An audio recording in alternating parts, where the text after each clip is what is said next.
evening, gentlemen. Good evening, Ben. Good How are evening, you? Ben. Good evening, Ollie. Good evening, John.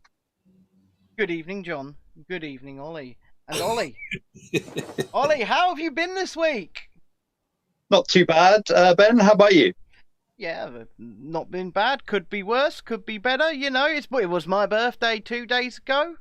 I am now 33 years of age, and nobody has bought me a Club 33 membership. I'm offended. That is disgraceful. It is absolutely disgraceful indeed. John, do you even know what Club 33 is? Fuck off, Ben. In with the fuck off. So, Club 33 is a private members club within the Disney parks, and it costs thousands of dollars to join. It's like 10 grand a year. Yeah, it's about 10 grand a year. And for that, you basically get to sit and pay for drinks. You don't get your drinks included. Sounds great. And if you go to Disneyland Paris, you have a pretty good facsimile. Some people have said it's even better in Walt's restaurant. Yeah, but you don't have to pay 10 grand a year to go in there. Exactly. You just book a table and go for a meal. Yeah. Recently reopened as well.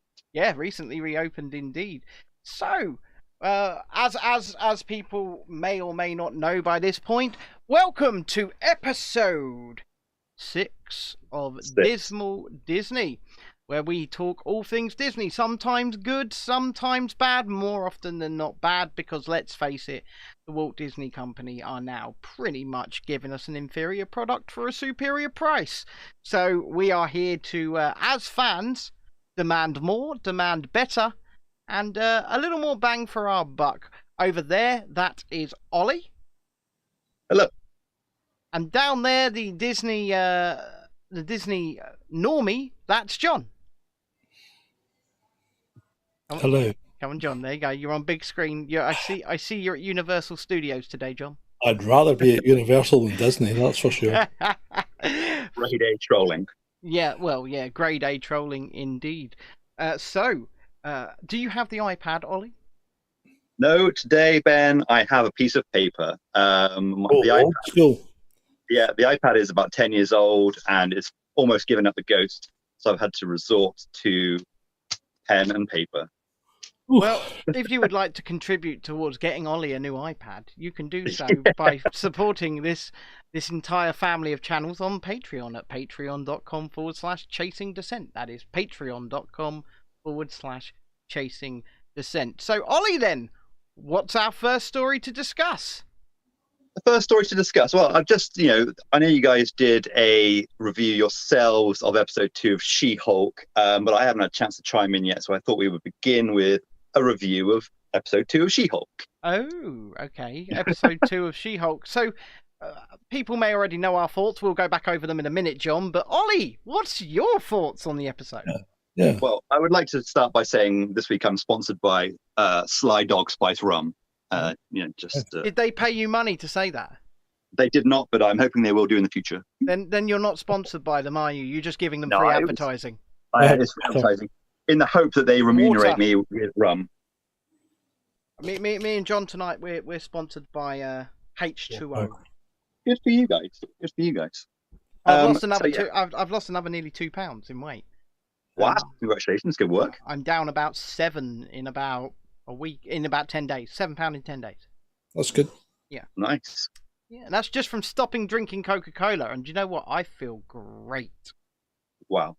One of our regular Chasing Descent viewers, £7.84, is in the chat and says hello. Good evening. Good evening. I will keep an eye on the chat if people want to. Ollie, what did you think? I liked it. It went where I wanted it to go. I know. I think this is going to be the general consensus, isn't it? I'm going to say I like it every week, and then you guys are going to just jump on me for 10 minutes. No, not at all, Ollie. What did you like about it? So I liked the fact that it explored her career. I liked the fact that it was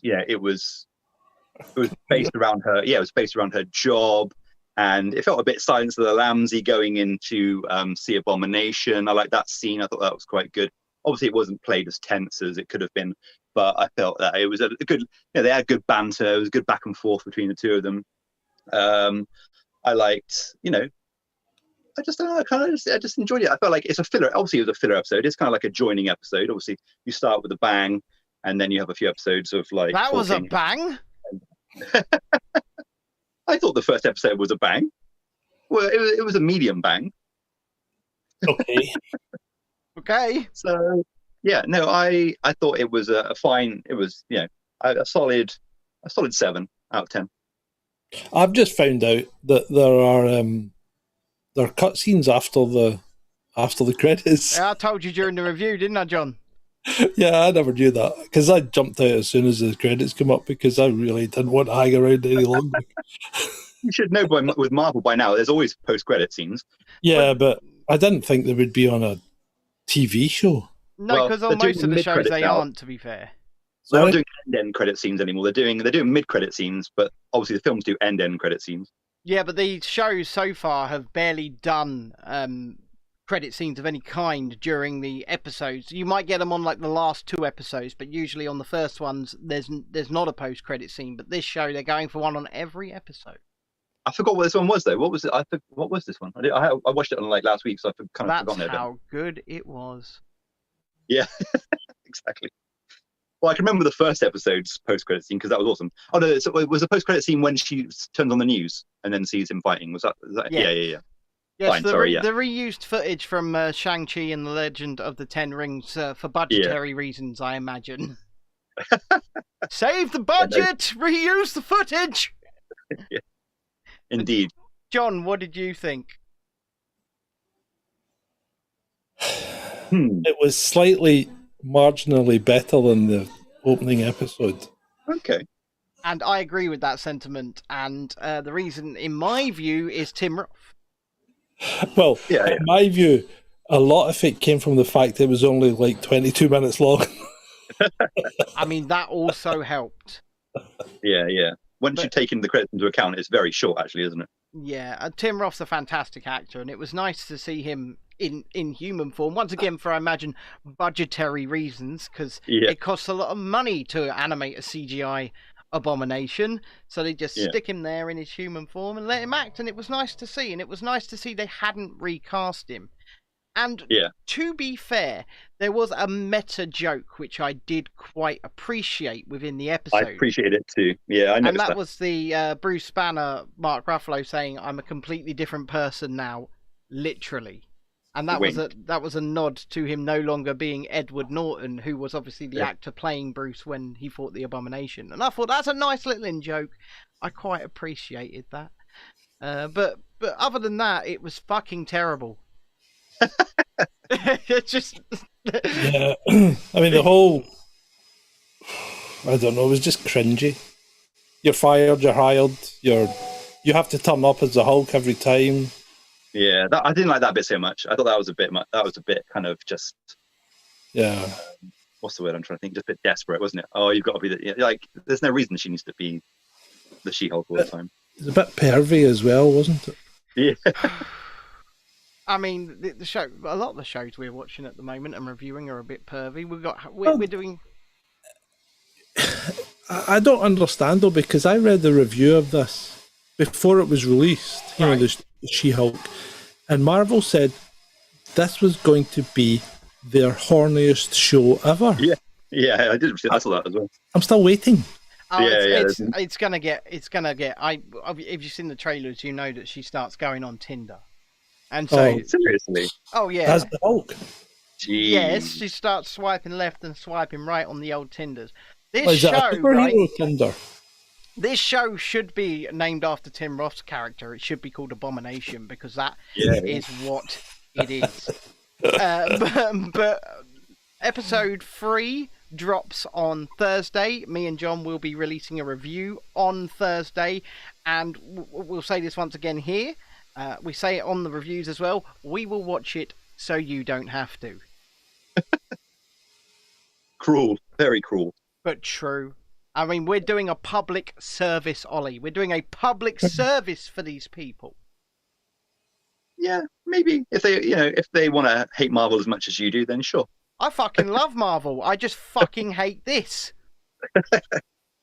There's a big difference. It's not.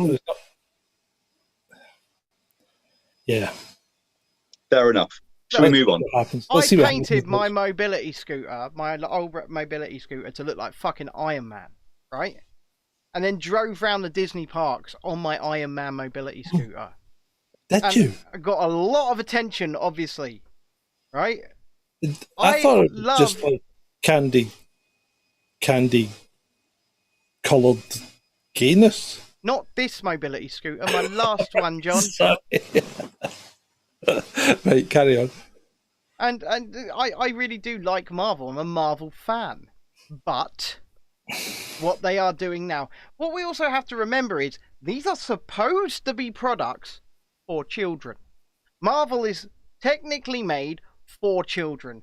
Comics are made Oh, is for it? Is children. This? Yeah, well, no, not necessarily.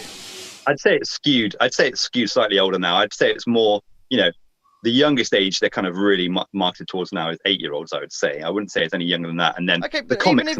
even if they're marketing to 8-year-olds, why in the hell is she going on Tinder?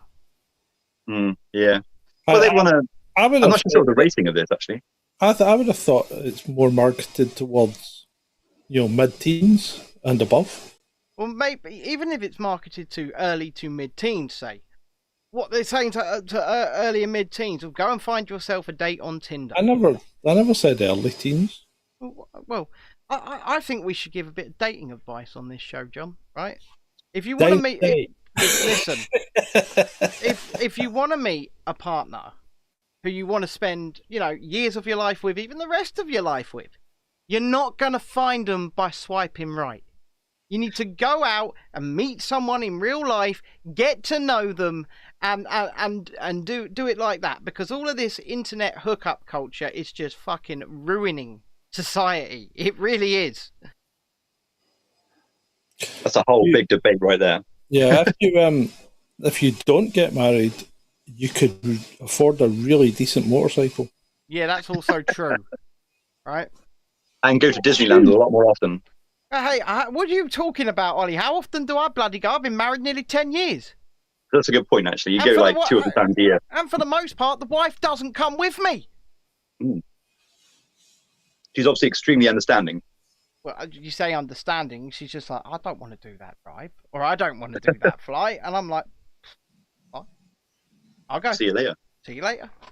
And it works. It works. Me and John will be going to Florida at some point, and the wife and kids will not be. Wow. Yeah. You can't tell yeah. Oh yeah. The second we can get in and we've got the money, we're off, aren't we, John? Mm-hmm. Yeah. There you go. We're off. So, John, shall we move on? And Ollie, sorry. I've got to get used to this. I've already done a live show today with John. Yeah, let's move on. Ollie? Thanks, John. So, moving on to Daddy Josh D'Amaro. Why is he called Daddy? Because that's what all the fanboys and girls like to call him, because he's hot. That's so they've overly sexualized him in the Disney fandom at the moment. So yeah, he is pretty much a cult figure in that way. Is he hot? Well, if you put him against, he's a very attractive man. Yeah. I was going to say, if you put him against Bob Chapek, then there's no contest. And until now, he has appeared to be a real Disney fan, speaking to cast members on the ground, saying the right things at the right time. Even I've met him. Did you? Yeah, I've met him. When did you meet him? I've met him in Paris. Oh, nice. He was there recently, wasn't he? Yeah. Yep. Just casually walking the parks, like you say. Casually walks the parks. He talks to the cast members. He talks to the guests. He's a very I'd say understanding boss. Yeah. He's supposed to put in it, basically. I would have said until now he would make a good CEO one day, but he seems to have been turned to the dark side by Mr. Chapek with his recent comments saying that rising prices and ending services is a result of progress, inverted commas, progress. Obviously his like we were talking about semantics last week about how Chapek talks and the language he uses to describe business information. Yeah. But it seems like D'Amaro has kind of taken a leaf out of his book, unfortunately. And obviously, when he says progress, he means the company is making progress. But what Yeah, he but- really means is the company. But what he really means is the company is making a shitload of money. I was Whereas gonna say, when because it's not progress to cut services and reduce prices. That's exactly, regression. and even like, Sorry, and even if you're increase talking on a prices.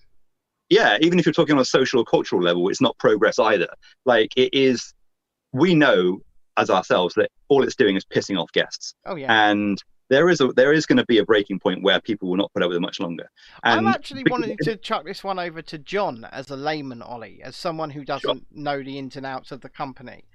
Yeah. With these sort of statements, as someone who would casually visit, John, Yeah. does that give you confidence to visit, or does it put you off? No, it definitely puts me off. I mean, to be fair, Disney was always low on my priority whenever I was in Florida. Well, yeah, that's personal choice, but Yeah, and the thing is, if they make it more expensive and harder to go on things, and having to book things weeks in advance, then I'm sorry, forget it. Not interested. yeah, no, I completely understand that. And even as a fan, thankfully, my quote unquote home park, which is Paris, are nowhere near as far along into all of this automation and all advanced bookings and things like that as, say, Orlando. So it's almost like a normal theme park experience when you go to Paris. And Ollie can actually give us a juxtaposition on that, because you're going to Paris in September and Florida in October, aren't you? correct. And they are, despite them being similar, castle parks, they're going to be such a different experience. And that's not just because of the culture. That's going to be because of how you have to navigate visiting, how you have to navigate riding. Have you booked fast passes on Genie Plus? No, I haven't even looked at it yet. I've got restaurants booked. Obviously, the park days are booked. The reservations are there, but I haven't even begun to think about rides yet. Like I almost don't want to. It's not the sort of experience I like to have. I'm almost preparing myself to not get on Rise of the Resistance because, like, I don't want to get up at 7. I don't want to get to Hollywood Studios for 7 just so I can get a boarding pass for Rise at 7 a.m. Well, actually, if you're staying on resort and you're paying extra for the Genie Plus service, you don't have to go to Hollywood Studios. You can just wake up and do it from your hotel bed. Okay, well, that's one thing. But also, I am hopefully going to be getting myself a disability pass of some description, in which case I won't hopefully need Genie Plus. I'm not sure. Well, I think that even the DAS have to do the bookings. Yeah, I know that you still have to book and come back an hour later. It's not like you can just walk on anymore. You have to do. It's basically like a free fast pass. Effectively, is now the new service is like a free fast pass, isn't it? I'm not really sure how it works because once again in Paris, and I'm sure you're going to get yourself the access over in Paris. They simply give you a credit card, a plastic credit card, and this is the new system. It's got your photograph on it and a colour, and that colour corresponds to how you can ride their attractions. And you just literally walk on to either the disabled entrance or the exit and get on the ride, and you can do that 50 times in an hour if you want on the same ride over and over and over again. Is that still the case? I thought it had changed to like more of the kind of like the fast pass kind of model. Still the case. I mean, we were there in April. I've got my card here. Simply walked up, show your card, and they just let you through. Wow. Okay. Well, fingers crossed that's the case because, like, I mean, I understand wanting to change it so people aren't abusing it and so much, and so the fast pass, the free fast pass, effectively makes sense. And I understand it, but yeah, I haven't even looked into Genie Plus. I don't, like I was saying, I don't really. I enjoy just wandering around, soaking up the atmosphere. I'm not too fussed what rides I go on. So yeah, it's not really the experience I like of having to be told what to do, when to do it every single moment of the day. Well, this is it. It's so regimented now in Florida, isn't it? Like you have to know where you're going to be in what park, and they're doing this for guest flow reasons, and also, it's got to the point where they can look on the system for, like, say, they can look on the system for tomorrow, know exactly how many people are going to be in what area of the parks at what time. So they'll know which food stores need more stock. They'll know which shops need more stock, and things like that. And it's almost Orwellian in a sense. Yeah, it is extremely. Yeah, you're right. Because I'm guaranteeing you they're looking at that information, and because it's where do we put the staff? Where do we put the stock? Where do we We don't want to make sure we know that Rise of the Resistance and that area, obviously Galaxy's Edge, is going to be heaving all day. Make sure everything in Galaxy's Edge is fully stocked. But maybe over where Star Tours is, for example, that's not booked up so heavily. So, only put half the staff and stock in Star Traders for the day. Yeah. And like I say, it's Orwellian. Yeah, this is why Chipek loves the reservation system as well, because it allows him to control every aspect of the business. There's no, it just minimizes waste, which I understand from a business point of view, but it is just ruining the human experience, like wandering from one land to another, discovering things naturally. Oh, let's do this. Oh, that looks exciting. Let's go do that. Like when you have to plan a theme park, especially one which prides itself on being so in depth and detailed, one which you are immersed in fully. You're not going to Alton Towers and you're walking around a theme park. It's like you feel like you are transported when you go to a Disney park, and so that level of immersion is going to be lost because you're going to be constantly thinking, oh, I've got to be here by then. I've got a mobile order to pick up here. I've got a fast pass there. I've got a restaurant reservation there. It's like, yeah, like you said, it is 1984. It is, and they're literally modelling footfall and guest flow every single day to know how many guests are going to be in what part of each park, and that's not what this sort of thing is meant to be. It's meant to be, I've paid a lot of money to be here. I want to wander around and, oh look, there's a ride there. I might want to go on that. But standby queues at the Disney resorts now in Florida, you just don't do them. Because it's like they will let 20 Fast Pass people through for every one standby guest. That's insane. That's insanity. This whole Fast Pass system, in my opinion, and especially a paid one, it's pricing the average person out, and it's pricing the average person out from experience. Rise of the Resistance has a standby queue now. You can go and get in standby for it, but God knows how long you're going to bloody well wait. You might as well use half your day at Hollywood Studios, I would imagine. Yeah. It's got to be like, it's going to be like 90 minutes at least, isn't it, every day? Of course it is. And you're probably waiting that in Fast Pass now. Yeah. That's very true. There's going to be more people entering through the Fast Pass lane than through the standby lane. And that's a simple fact. It's no longer Fast Pass. It's just an illusion. And it's an illusion to get your dollars and cents out of your bank accounts and into theirs. And it's ruining the experience for everybody else. It is. Yeah, which is why I think it's good in a way that I experience the atmosphere more than I do the rides. I like rides. I love roller coasters. I like going on rides, but it's not the be all end all for me. So in a way, I'm not that bothered by it. Obviously I want to go on a couple of rides a day, but if I don't do everything, I'm not going to be that fussed. Obviously it's my first time in Florida. So, there's a lot of boxes to tick, but it's not going to bother me if I don't do them all. Yeah, okay. And so with that, I think we should move on to our next story, Ollie. What have you got for us? Connecting story. Going from tomorrow turning to the dark side of capitalism, we're moving on to an article from womeninhollywood.com, which is about Abigail Disney's new documentary. Yes, I don't know anything about this, so... Okay, well, Abigail Disney is the granddaughter of Roy O. Disney, so Walt's great-grandniece, or grandniece, I'm not sure how you say it, exactly what it is. She has no day-to-day role in the company, the Walt Disney Company anymore. But I think obviously she's going to be still a shareholder. But she has used her name and her influence to speak up about the inequalities and the treatment of hourly paid cast members and the people at the bottom who make the magic on a daily basis. Yeah. She's got a new documentary coming out next month. And it basically speaks with cast members and exposes what we know already. Fans will know already. People that read about Disney on a daily basis will know already, but hopefully this will bring it to a wider audience and maybe hold Chipek to account slightly. The fact that there are cast members sleeping in their cars, they have no medical insurance whatsoever. People can't live day to day. So yeah, it's going to be exposing the inequality and the poor treatment of hourly cast members. Okay, and that's called The American Dream, right? Yeah. Okay, so that's Abigail Disney. She'll be releasing this documentary, and like you said, she's obviously trading on her name. She's trading on the name. 100%. because I guarantee you she has absolutely no sway within the company at all. She's simply a civilian just like you or I, and probably isn't even all that wealthy, to be honest.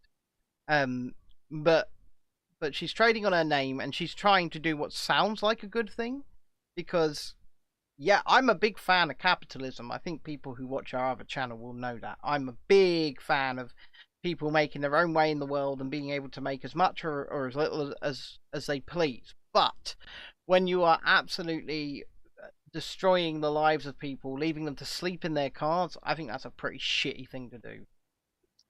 Yeah, I mean, and it's obviously it's especially relevant. Well, not especially relevant, but it's particularly ironic that it is the Walt Disney Company treating people this poorly when they trade on family values, on creating the magic and experiencing something which is, out of ordinary. It's something you're transported, and so the people that create this atmosphere, the people that make this happen, are being treated like crap. And so I think that it's especially important that they are exposed for this reason, and which is why we're doing this program in a way, is because nobody else talks about these issues in relation to Disney, because they're all on the payroll, or they're all getting free stuff. Yeah, they're getting the cruises, and they're getting the cupcakes, and they're getting the free stays at the $6,000 hotel. I mean, Disney will take a free stay at the $6,000 hotel, but we aren't going to say it's amazing if it's. We'll be honest about it afterwards.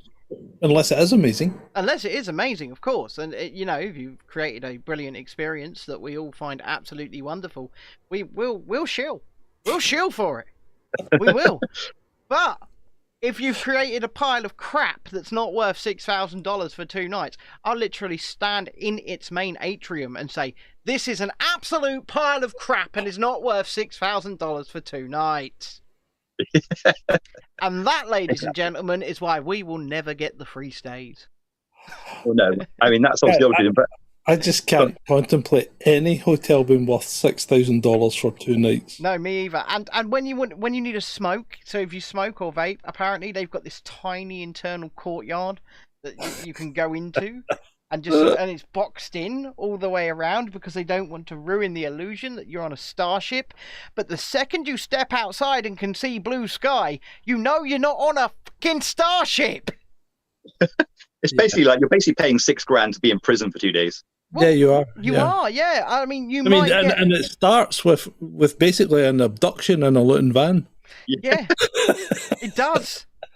It does. It starts with an abduction in a Luton van. They said that the transportation from the hotel to Galaxy's Edge was going to be lovely decked out buses. Turns out they're decked out Luton vans as well. It's nuts. It's just $6 bloody grand, and that's the bottom rate. That's the cheapest rate. You can pay more than $6 bloody grand. Yeah, I think I'd be asking for a refund. I think so too, John and Ollie. Let's move on, please. Okay, let's move on. Well, surprisingly, we're back to Song of the South for the 3rd or 4th week in a row, because the truck keeps on rolling. This time, Walt Disney World News Today and Mr. Corliss himself seem to have created, I mean, this is my opinion, but he stresses that this was planned all along and that he merely highlighted it. But last week he was in Japan. He was. He tweeted that Zippity-Doo-Dah was being played on the monorail in Tokyo Disneyland. Everyone was, hooray, some sense from Tokyo. They're fantastic. They're celebrating a much loved film. And then the next day he was on the monorail and the song had been removed from the music loop. So he contacted press for a comment, and they stated to him that this had been planned all along. But I feel it's probably his 200,000 followers or whatever he has on Twitter. Probably the fact that definitely was, yeah. The fact that he'd exposed it to that many people at one time. Fair play to him. I don't disagree with him doing that. I thought it was a good thing to celebrate. But unfortunately, with great power comes great responsibility. And I think it was probably better if he hadn't have mentioned it. In which case, it might still be on the music loop. And obviously, this now could have a knock-on effect to their Splash Mountain ride, which currently has no plans to be rethemed. And hopefully Tokyo remain based and just turn around and say, you know what, this is the attraction. Well, this is how it was built. Let's be honest. The Japanese are biased. In what way? Oh, you've not seen our episodes on Japanese blackface. They do like a bit of blackface over there. There's an entire Gee. subculture. There's an You're entire Oh, yeah. no. There's an entire subculture of people that just go around doing blackface. Wow. In Japan. Yeah. And Is it Justin Trudeau and his friends? no, No, I mean no. Justin Trudeau probably feels at home when he goes over there. I will say, But yeah, it's quite popular. That is shocking. And and whiteface as well. well, the Chinese and the Japanese, well, in fact, most of the Far East do not like black people. Wow. Did you not know that? I did not know that. No. My I thought God. that, I mean, from my perspective, the Japanese worship America and their culture and have basically absorbed it for 50, 60, 70 years. And that's why the Disney parks are so good over there, because they put the money in and they want to recreate Americana in its purest form. And so that's why Tokyo Disneyland is the best park in the world, because it is almost an anachronism. It's almost like a tribute to Americana. It's not like just Disney, Yeah. the Walt Disney Company from America, representing Americana. It's a Japanese worship of Americana. So I am surprised to hear that, to be honest with you. It's a long-standing cultural thing. Chinese especially, and I mean we've done this on our show, but if you compare the regular Star Wars The Force Awakens poster to the Chinese version, you'll notice something very, very, very, very clear. Now, Well, you might not notice it because he's tiny, isn't he? yes, so the Chinese censors demanded that Finn, who was obviously front and center with his lightsaber, be reduced to itty bitty tiny and put in the back because they didn't want a black guy front and center on a movie poster. During the alleged pandemic for the last 2 years, they were evicting black people in China from their homes, chucking them on the streets, beating them, prosecuting them, arresting them, saying they were to blame for the alleged pandemic because they were bringing it in. I'm serious. Yeah, they just don't. There's no truck with these people. No. I mean, I know that obviously they, they kind of are extremely homophobic, and they obviously remove certain scenes from Lightyear. Or Lightyear wasn't released over there. I can't remember which one it was. But yeah, they also know they remove like kind of gay scenes from films. Well, I didn't realize I didn't realize they were overtly racist as well. To be fair, nobody noticed that Lightyear was released in the West. To be honest, it's a very good point, Ben, because it is tosh. It is absolute pish. It is pish. Not seen it. Not going to. John, no, it's not worth it. You don't need to. I was going to say, I think we should make him watch it. No. Yeah. Watch Nope. Yeah. I mean, it's not terrible. It's just dull. It's just boring. It's just there's no heart. There's no emotion. It's just there's no connection. It's just like it's soulless. Yeah, it's soulless. It's absolutely Have you watched soulless. Nope yet? No. I've watched Nope. I haven't watched Nope. I really do want to watch it though. You really need to watch that. That's good. We need to do a video about that on this channel, John. So yeah. I need to go and see it. I've got a cinema card. I've really got no excuse. I need to go and see it. Go and see it. Still at the cinema. Yeah, I know it is. I've got no excuse. I still haven't seen Us. I've seen Get Out, but I haven't seen Us. I've got Us on DVD, but I haven't watched it yet. It's a good movie, but it's not as good as Get Out. Yeah, okay. And I haven't seen either of those two. Well, Jordan Peele is a very, very good director, in my opinion. Yeah, 100%. But he's also a fantastic comedian. So to move from one field over to, I wouldn't call what he does horrors. They're more like thrillers. But But to move, suspense. Yeah, he does suspense very well. He does. I particularly like the slow build up. I'm a fan of the slow build up. I like the old Hammer horrors and Quatermass in the Pit, that kind of stuff. You know, I like. You know what? This is why me and John get on so well, because we like the same stuff. Yeah. So, Ben, do you think that Splash Mountain will be rethemed in Japan, or do you think because they haven't rethemed Pirates, which they obviously every other park has done, do you think they might stick to their guns and keep Splash Mountain as is? Well, I think they might stick to their guns, and what have they done with Pirates? Well, they've changed a load of. Scenes. They changed the slave scene, didn't they? Yeah, the auction scene. Yeah, but it's still basically there as Pirates of the Caribbean, is it? Oh yeah, it's the same ride. They've just changed a couple of scenes out, and but now they've gone so down the woke hole with Pirates that the woman was being sold on the auction, right? Yeah. Now she is a pirate called Red, who is now leading the charge essentially. Same figure. They've just changed her profile, put a sword in her hand, and given her a hat. Now, So now she's raping and pillaging instead of the men raping and pillaging. but now she's getting a movie. Oh my God. She's getting a bloody movie. No. Played by Margot Robbie, probably. Yeah, played by Margot Robbie. Harley Quinn does Red. That sounds like a porn play. It really does sound like that sounds like it should be on the hub, doesn't it, Ollie? Right. Okay. What else do you have for us today, Ollie? A couple of little ones. Just an update on the Reedy Creek situation. Some residents have filed an appeal against Florida's dissolution of the Reedy Creek organization. They won't win. And obviously, DeSantis has moved to try and throw it out. So hopefully that goes away pretty quickly. And Cheaphead gets screwed by Florida, which would be fantastic.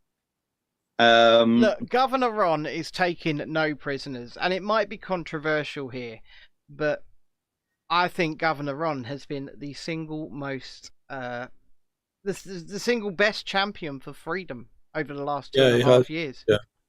Governor, you can say what you want about him. You can call him this, that, and the other, but he did not oppress his citizens. He panicked and he went into the restrictions for, I think, about 3 weeks, and then, unlike everybody else who was told it'll be 3 weeks to flatten the curve, he stuck to his guns, right? Yeah.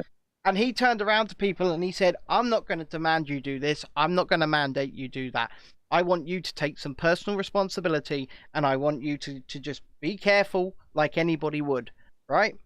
And it proved to be the correct decision. Of course it did. Well, I mean, the figures for Florida and California are almost identical. Speaks for itself. And Florida should be worse because it's got a much older population. It does. It's a retirement state. It's a retirement state just like where I live is a retirement town, right? Yeah. It is. It is so blindingly obvious that everybody should have taken a leaf out of Governor Ron's book. But they didn't, and this is where we are. But Florida shouldn't be in too bad of a financial state, and that's why things like pass holder discounts are actually increasing over at Walt Disney World. So they're increasing to 30%. So if you're a pass holder, you now get a 30% discount on your merchandise. Yeah, but you got to remember that Disney World and Disneyland are completely different demographics, because most of your passing trade in Disney World is tourists. Whereas I think you're pointing out that Disneyland is nearly all locals. Yeah. And so they can afford to give the few pass holders they get massive discounts, because they're wanting to hang on to them, because at least that's something if something does happen in the future. I mean, it seems like an incentive scheme, in my view, to get more people, more locals to become pass holders. Yeah. But they weren't financially screwed. I mean, Disneyland, I believe, was closed for over a year longer than Walt Disney World, right? Walt Disney World reopened their gates almost as soon as they could, because obviously DeSantis did not mandate they close. He also didn't mandate things like limits in the park. They could have gone to capacity. They could have had no face coverings. They could have literally opened as normal, because he would have allowed them to do that. So any decisions these parks in Florida made when it came to limits and coverings, things like that, that was all off their own back. And do you know what? I would say DeSantis even got quite angry at some of the Florida theme parks for mandating coverings. He did, and he got angry at a few schools and things as well, didn't he? Yeah, because people... Which is surprising. It makes it surprising that Cheaphead can't get on with him, because obviously Cheaphead is a closet Republican, and so you would have thought that DeSantis would be his boy, that they'd be best buddies, but they seem to be they're still kind of arguing over stuff. Because DeSantis is what attacks him. Well, yeah, that's it. Yeah, and also... I mean, that's going to be a lot of money, lot of money. Good. Yeah, it's going to be a lot of money, and also it's also because Cheaphead is being held hostage by wokeism within his company. Yeah. Right? Yeah. So he probably, in the back of his mind, he probably wants to be DeSantis's boy. He probably wants to get on with Governor Ron, because and he probably wants to get on with Governor Newsom as well, because despite the fact that he's a Republican, he's also the CEO of a multinational corporation whose first priority is profit. So Yeah. you're going to do anything you can to get on with the people who are in charge of where you are hosting your product, right? But the wokeism within his company is saying to him, you're only allowed to get on with Newsom. You're not allowed to get on with DeSantis. Yeah, it's crazy. It is crazy because this is a business. It's a for-profit business. It's publicly traded. It has shareholders, and the shareholders' sole priority is to make a dividend and make a profit. It is not to submit to wokeism. Indeed. Oh my God! I can see I've scared Ollie there. No, I understand. I completely agree with you. I completely agree. It's true. It is true. John, push the button. That's true. There we go. The woman, she has spoken. So, you know, I feel quite strongly about this because wokeism. So the term "get woke, go broke." Get woke, go broke. It's true. It's real. It's happening. They're pumping out shit like She-Hulk. It would be a lot more convincing if you weren't sitting there with a man bun. I know, right? Great. You big piece of lard. I'm actually, Okay, on that note. You have anything else, Ollie? Yeah. Let's move on, shall we? Let's. Last week, Epcot decided to open a recreation of Old Faithful, the geezer from Yellowstone Park. They did. I've seen the real one. Anyway, sorry. It wasn't Planned. It wasn't where you might think in a wilderness resort or something like that. It was actually in the Imagination Pavilion in Epcot, and yeah, pipe burst, and it was huge. It was. A picture of it is actually on the thumbnail for this show. Unplanned. Unplanned, but you know, brand new attractions are brand new attractions at the end of the There day. you go. And As well as all the leaks that happen in Epcot and the flooding, which they obviously can or won't fix, they're now creating leaks and floods of their own. That's fantastic. Yeah, well, you build a theme park in a swamp, you've got to expect a bit of water. This is true. John, push the button again. That's true. Yeah, got him trapped. That was a quick one. Next quick update is from the brawl that happened in Fantasyland a few weeks ago. The brawl. The brawl was, to be fair, it was one of the most entertaining Disney Parks videos I've seen in a long time. Oh, I saw a brawl last night between two appeared to be warring members of that fraternity again, and one of the girls' dresses just rode up that far that you could see she wasn't wearing any panties. Oh, wow. Jesus Christ. This wasn't at Disney World, was it? No, it wasn't in Disney. I think it was in McDonald's. Okay, fine.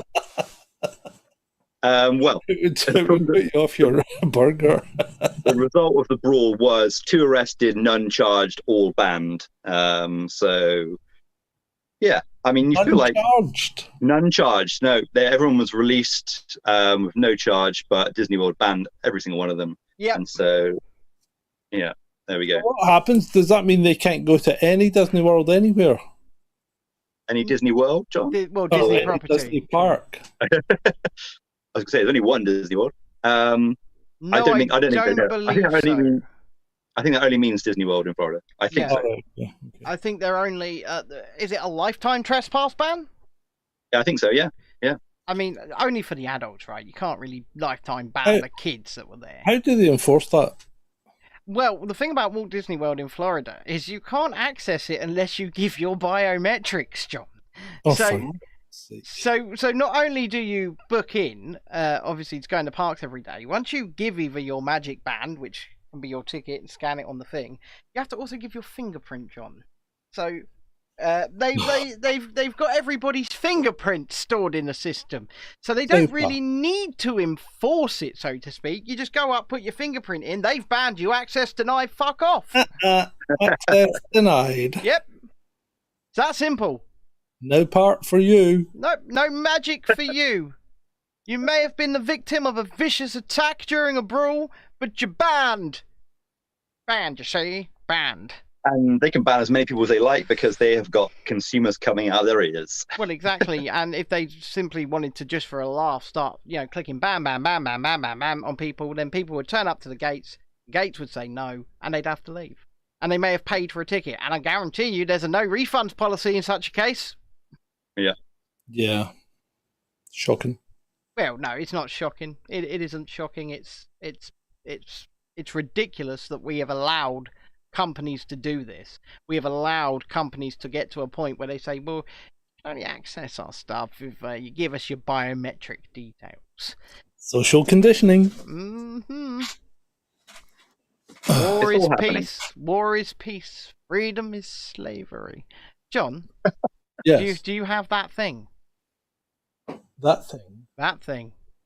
Yeah, well, I think I may have that thing. Press that thing. Hold on. I'm just going to get in position. Fear is freedom. Subjugation is liberation. Contradiction is truth. Those are the facts of this world. And you will all surrender to them. You pigs in human clothing! There you go. There you go. Who is that? What is that from? What was that from? Animal Farm? Ah. I think, maybe. That makes sense. Anyhow, should we move on? Sure. Yeah. Final story of the day is the announcement of the new Tangled ride at Disneyland Paris in Walt Disney Studios. They have, it was announced about 3 years ago, but they have confirmed that it's happening. Probably with the next part of the expansion. I think it's behind Toy Story Land. Yeah, it's where Alien Swirling Saucers was going to be. Yeah. It's basically a teacup ride, but themed to Tangled. Yeah, it's going to be a very heavily over-themed teacup ride where they spend about 100 times the amount of money on the theming around it than they do on the ride system, right? Don't like teacup rides. Yeah, the ride is a cookie cutter ride, which has been designed and built a million times, and they just build some nice theming and some nice toilets, and everyone can take their picture, and that's what they really want it for. So people can take, like they do in Florida, take their picture outside Tangled toilets. It's all for the gram, ladies and gentlemen. It's all for the gram. Indeed. That Disney just build with the gram in mind now, don't they? They do. Yeah, 100%. Like ever since the walls became famous, like the purple wall and all that kind of stuff. Like, it's almost like the castle is now just an Instagram backdrop. It's ridiculous. So yeah, like we were talking about Frozen Land, weren't we, a couple of weeks ago, where they're just building one ride and a shop and a restaurant and a quick service, and basically all the money goes into making money. They don't care about people experiencing rides anymore. No, they want people to be able to take their photos and buy stuff. And do you know what? I prefer the ride experience personally. You know me. You've been to Disney with me. You've both been to Disney with me. But I do like maximizing my time with riding as many things as possible. I enjoy. That's why I'm going there. That's why I'm going to the theme park, to experience the theme park experience. And the rides are, I would say, the main part of that. And it's really nice to see them as well themed as they are. Well, Paris. I'm not looking forward to Flight Force, put it that way. I'm really not looking forward to Flight Force in Avengers Campus, because from what I understand, it is so bad.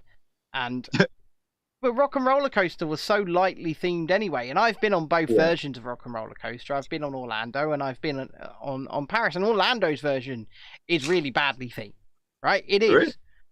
Oh yeah, you'll. It's basically pitch black until occasionally you go for a cardboard cutout. So like this is a cardboard cutout Hollywood sign. There's a cardboard cutout donut. And when you get up onto the mid-course brake run, there's some street signs overhead. And that's basically the theming within it. But Paris's was loads of stage lights all over the place, like you're in a music video. It was, because you had Aerosmith playing in your ears. That was like 50%, 75% of the experience for me was being on a roller coaster whilst listening to Aerosmith.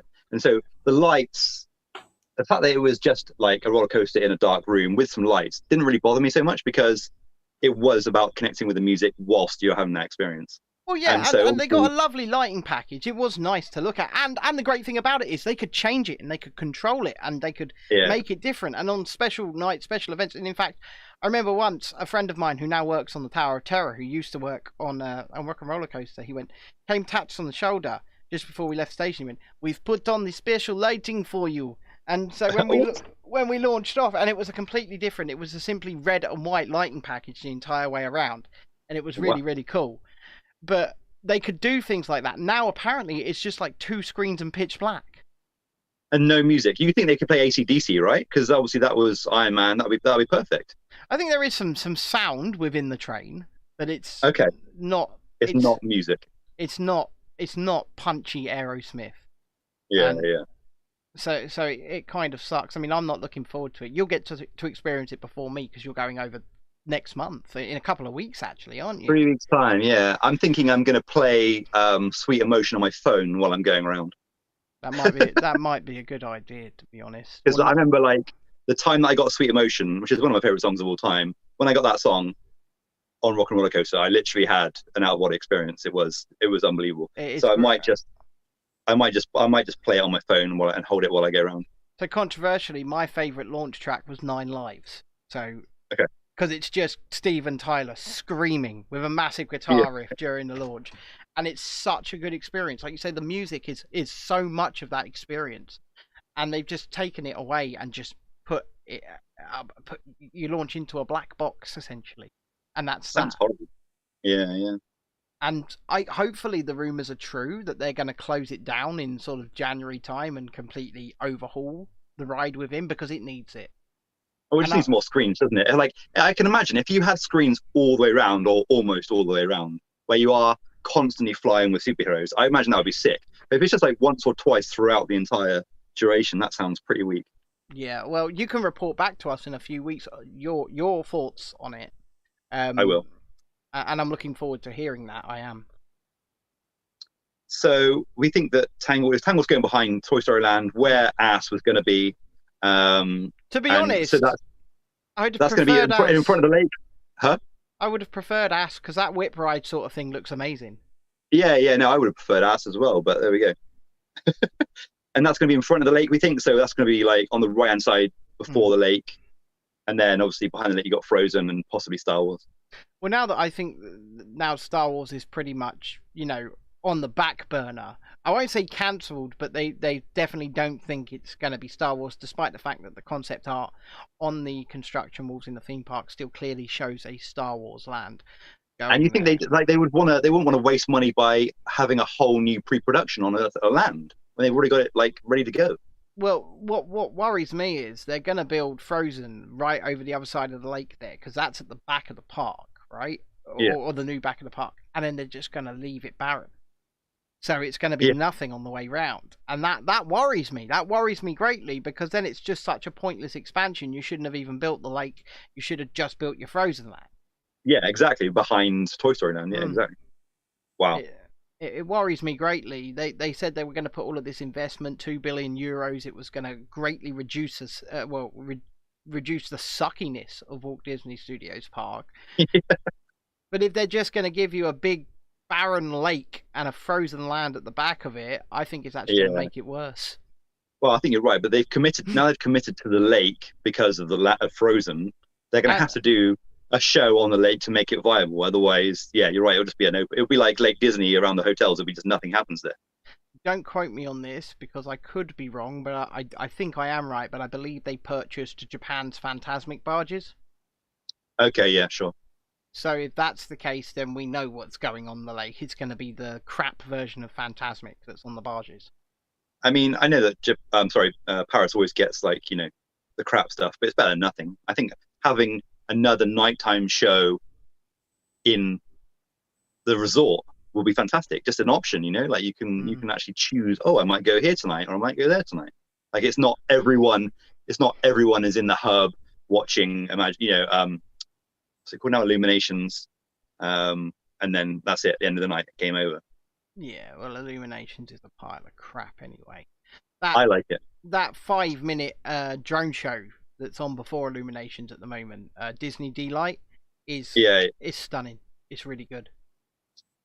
I'm looking forward to seeing that. But I also like seeing pirates projected onto the castle. I like seeing Star Wars projected onto the castle. I know that there's no theming in the show and there's no connectivity between the IPs. But I mean, Dreams was great. But I mean, I don't think it was. I mean, yeah, there was a bit more emotion to it, but I don't see why. I don't get the hate for Illuminations. Like, it's not that bad. Well, it's just a big out of context trailer, really, isn't it? That's what it is. It's... But it's exciting. Like, you know, Pirates, Star Wars, you know, it's like, it's good. Frozen. Everyone wants to see Let It Go on the castle. Well, in French, of course. In French, of course, yeah. Most of the songs are in English during Illuminations until you get to Let It Go, and then it's just totally French. And it's is random. You'd think it'd be the other way around. Like, is Little Mermaid is Under the Sea? Is that in French at the moment? I can't remember. They don't use Under the Sea at all. Don't they? But during the Beauty and the Beast scene, for example, I believe it's Shakira. They're playing a Shakira. Oh, yeah. They're playing a Shakira song. Even the voice clips during the Pirates of the Caribbean section, all in English, right? Han Solo, Chewie, We're Home, all in English. And then you get to A Dream Is a Wish Your Heart Makes, the main song during the show, in English. I believe The Lion King is in English. And I've seen it. I've probably seen it at least 10 times, 15 times at least, and I just can't remember it. I mean, maybe that says how bad it is. I believe everything is in English until you get to Frozen, and then they're just like, okay, we'll just do this in French. We just do. Like the majority of English guests complain that, oh, Paris is shit because everything's in French. But I think that is, you know, it's endearing. I like it. I enjoy that aspect of the park. It's in France. Yeah, why would it not be in French? No, exactly. Yeah, no, 100%. That's exactly it. Like, you are going to another country. That's where they decided to build the park. You have to expect to experience French. And I think that's good. I think it's a good thing. And also, with rides like Star Tours, for example, if you're simply ask the operator nicely, they will switch the ride over to English for you. You just say, can I please ride in English? And they will switch the ride over to English. You can ride the American version. Okay? All you've got to do is ask, and ask politely. And they'll do that for you. I think that's the only ride they'll do it on now. And going forward, it looks like things like Tower of Terror, for example, because you used to be able to ride that in English as well if you asked, because you either had the Rod Serling... the fake Rod Serling doing that version, or you had the French version. But now, she's the little girl, when you're in the ride, the little girl, the new protagonist, I guess, of the ride, she speaks both in French and in English. So and it's looking like that's what they're doing going forwards. Their shows, everything. They're just going to do a sort of hybrid. It's the same with Mickey and the Magician, for example. It's a hybrid show. Well. They do it well. Yeah, and you know, you have to expect, as John said, you have to expect a French park to be delivering a French service. Yeah, and I think you know, Disney always wanted to be edutainment. They always wanted to be educational as well as, you know, entertaining. And so I think for English kids, that is an experience they need to have. I think it's awesome. I think it's good. And I like you were saying, like these days, like someone will say, you know, two people are having a conversation. One person will say the first part of the conversation in French or English, and then the other person will respond in a way that basically tells you what the first person said anyway. Yeah. So whichever language you're listening to, you understand the conversation, because they basically explain it in both languages, but just with, you know, different parts, different sides of the conversation. Indeed. So, shall we start wrapping this up? We are at the hour, gentlemen. Certainly. So, Ollie, have you enjoyed tonight's show? Very enjoyable, Ben, as always. Yeah, it's good to chat to you guys. A lot of fun. It's good to get out there. I know that I am generally in the minority on the positive side of things, but that's cool, and I can deal with the bashing. It's fine. Yeah, but when I think things are positive, I'm not afraid to say they're positive. I just don't think, unfortunately, there's a lot coming out of the Walt Disney Company that's positive right now. That isn't positive, yeah. No, I agree with you. I mean, the business side of things despairs me, and yeah, I think that there's a lot they're doing wrong, but I still like to enjoy the product as much as I can. And John, have you enjoyed yourself tonight? I have. I am increasingly disappointed with what's coming out of Disney after listening to you guys, because ultimately this is a product that was really set up for little kids. Yeah. And to give them the time of their lives. And it seems to me that they're now getting to the point where they're price gouging parents that, are maybe feeling obliged to take their kids to Disney. It just doesn't seem right. Yeah. And I'm taking my kids in October, and like you say, price gouging is a thing, and we booked it like almost a year ago now. And looking at the prices, even in Paris, prices are rising and rising and rising and rising, and I just don't know if we're going to be able to afford to give them a massively magical experience. I'm not going to shy away from the fact that I'm not a rich person, right? But we will do what we can. We'll give them what we can, and when we run out of money, we run out of money, and Disney's just going to have to lump that. But you're absolutely right, John. They're basically telling people like me, you're not welcome here. Your kids do not deserve to have this experience. Your kids do not. It's like the princess makeover experience thing. I think that's like nearly €200, isn't it? Something like that. I couldn't give my daughter that. And what little girl that's going to Disney doesn't want to be a princess for the day? Yeah. But only the people with loads of money can give their kid that experience, and that's a little bit of a gut punch. And I will say, if I had loads of money, I would give my kids that experience. But I think everybody should be able to. Everybody that's gonna save up, sometimes for years, to have this once in a lifetime holiday with their kids, and then there are certain experiences they want to give them, they simply can't, because prices are going up and up and up and up, and our net worths are not. Mm-hmm. Yeah, exactly. Our real world wages are going down, and they're putting the prices up. So and the exchange rate right now is ridiculous. I'm looking at the exchange rates for both France and America, and they're both the same. They're both like 1.15, and it's ridiculous. Like, I've been to America when it's been $2 to the pound. I've been to France when I've been to France when it's 1.5 to the pound. Like, it's insane right now. It's 1.15, and we're getting gouged. Like, Britain is getting destroyed.